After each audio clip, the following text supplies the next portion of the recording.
Hello, Dr. Thompson again. We're going to look at topic 10 for the last exam in MAT145, and this is on related rates. So let's go ahead and look at the first one here. It says, two cars leave a four-way stop at the same time. One heads west at 30 miles per hour, and the other heads south at 40 miles per hour. Okay, so I'm going to draw a little picture, which I will recreate in a second. So one's going west, one's going south, different speeds. How fast is the direct distance between the cars growing when the westward car is 3 miles from the intersection and the southward car is 4 miles from the intersection? So let's go ahead and write down everything we know. Actually, we just do it on this page and then we'll copy it over. So you can think of this distance as a growing x distance and a y distance, and we were told that dx dt, the speed there, is 30, and dy dt is 40. And we're asking for dz dt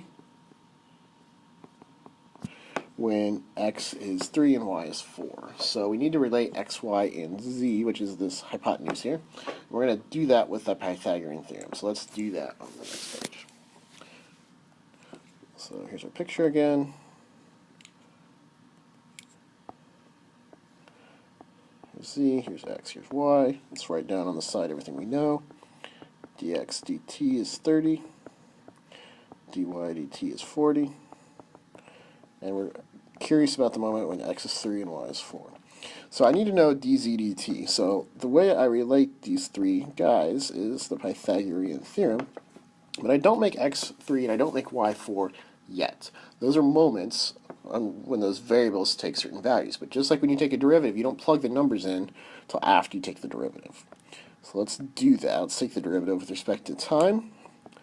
I get 2x dx dt plus 2y dy dt equals 2z dz dt, which is what I'm looking for.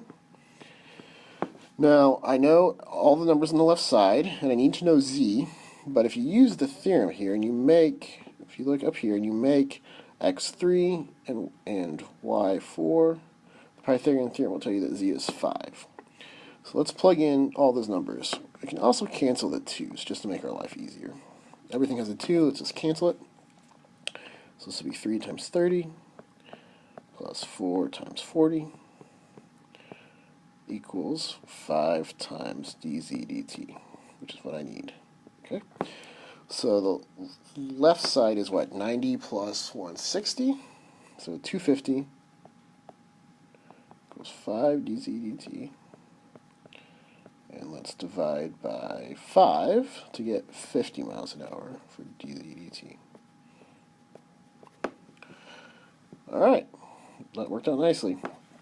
And of course this is in miles per hour. Alright, so let's go back and look at the next equation, the next problem. It says the sides of a square are growing at a rate of 4 inches a second. So you can think of the square kind of expanding. Here's a little square, and then it becomes a bigger square, and then it just keeps growing. Those look more like rectangles, but bear with me. When the sides are 8 inches, how fast is the perimeter growing, and how fast is the area going? Alright, so we've got a square that's growing, and we know that we'll call the sides s. ds dt is 4, and we want to know at the moment s is 8. Okay? So we're going to do perimeter first for part A. So perimeter is just 4s. The way you figure that out is you just add the 4 sides. They each have the same length s, right? Because it's a square. They're all s. And I want to take the derivative with respect to time. So that would give me dp dt equals 4 ds dt, which I know is 4. So dp dt is 16, and I don't really have to do any work. That's kind of interesting. It doesn't depend on the moment, the length s, but that's because the perimeter is basically just a multiple of s, right? So if s is growing at a certain rate, the perimeter is growing at 4 times that rate. That's exactly what this line says here.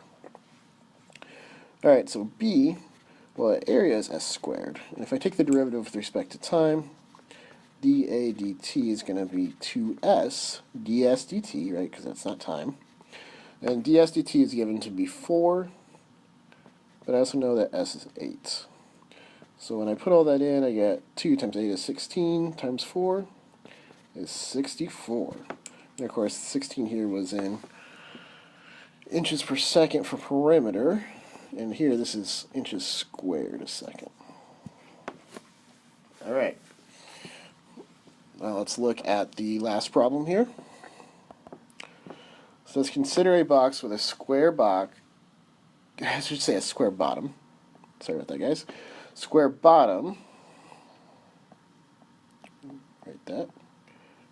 With 64 cubic inches of volume. The volume of the box is staying constant, so the box is like expanding because the square base is expanding, but then the height is shrinking so that you keep a constant volume. So it's eventually, if this went on forever, right, it would become a flat surface. How fast is the height of the square decreasing when the sides of the base are each 4 inches? So we have ds dt is 2, and the sides are 4. Okay. So if you have a box, let's try to figure out. I guess the connection is volume, right? We know the volume. So the volume are these two sides on the base times the height, right? But we also know the volume is always 64. It's a constant. So when I take the derivative with respect to time, that's 0, but on this side I use the product rule. 2s ds dt, and then leave h, plus s squared dh dt, because this time I do h instead of s. Now, we know that at this moment s is 4, and ds dt is 2. So s is 4, ds dt is 2. So let's plug those things in. This would be 16 over here times h plus 16 dh dt. Okay. Well, I can cancel the 16s, and I get this. So dh dt is negative h, but what is h at that moment when s is 4? The way I do that is I go back to the original expression, just like you do with the Pythagorean Theorem. So if s is 4, s squared is 16, so 64 equals 16h, but that means that h is 4. Block that off there. So h is 4. So then down here, this would be negative 4 inches a second.